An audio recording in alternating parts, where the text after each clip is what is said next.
In a way, there are two ways to attack in Final Fantasy XV, despite it only having one attack button. You can either hold the button down, or you can spam it. A somewhat lesser known feature, if you could even call it that, is that it also works with wall strikes.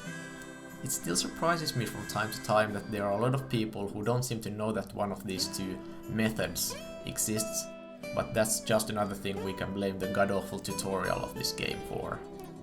Even more surprising though is the amount of controversy, debate and misconceptions this has bred. The first thing you should know about the differences between mashing and holding is that there is little to no difference whatsoever. There is absolutely no change in attack speed or responsiveness. Neither makes directional attacks easier to perform. In fact, after landing the first hit on an enemy, they are completely identical. The only difference is what your finger is doing. Holding doesn't automate the combat any more than tapping does, and being able to tap isn't an unintentional bug. The one difference they do have is that holding down the button takes advantage of what I call the automatic distance detection within this combat system.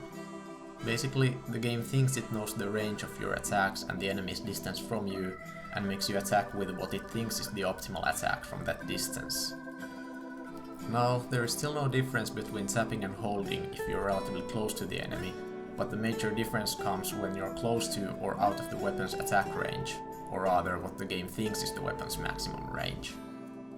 If you try attacking by holding down the button when the enemy is far away, Noctis will first run to the optimal attack distance and then attack. The sprint button is the same as the attack button after all. However, if you tap instead, the distance detection will not take effect and Noctis will attack regardless of whether the enemy is close enough or not. This phenomenon can easily be observed outside of battle. Tapping the attack button will make Noctis attack the air and piss off your bros, but holding it down does nothing until you try to move, in which case Noctis starts to sprint. Now, this can be both a good or a bad thing, depending on the situation. With weapons such as Sword of the Wise, this allows you to always attack from the optimal range.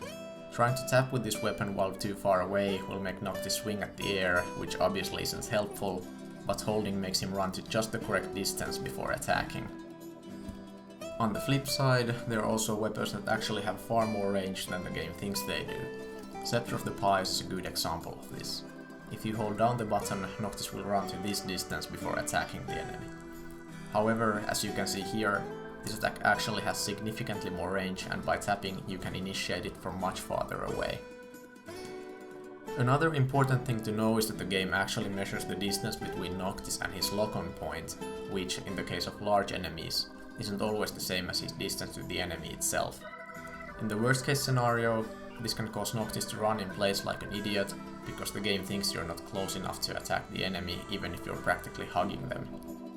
Mashing the button circumvents this and allows you to attack like normal.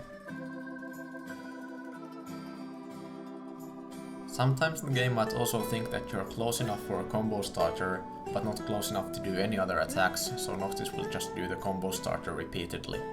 Depending on the weapon, this can be a good or a bad thing. Once again, tapping makes you attack normally. But with most enemies, or when you're not locked on to the far side of the enemy for some reason, there's no difference. Really, it's only in these very specific cases where it even matters how you attack. You can use whichever method you prefer and it won't matter most of the time. Also, everything I said in this video also applies to every DLC released so far, including the Comrades online test. That's all for now. Thanks for watching and I'll see you next time.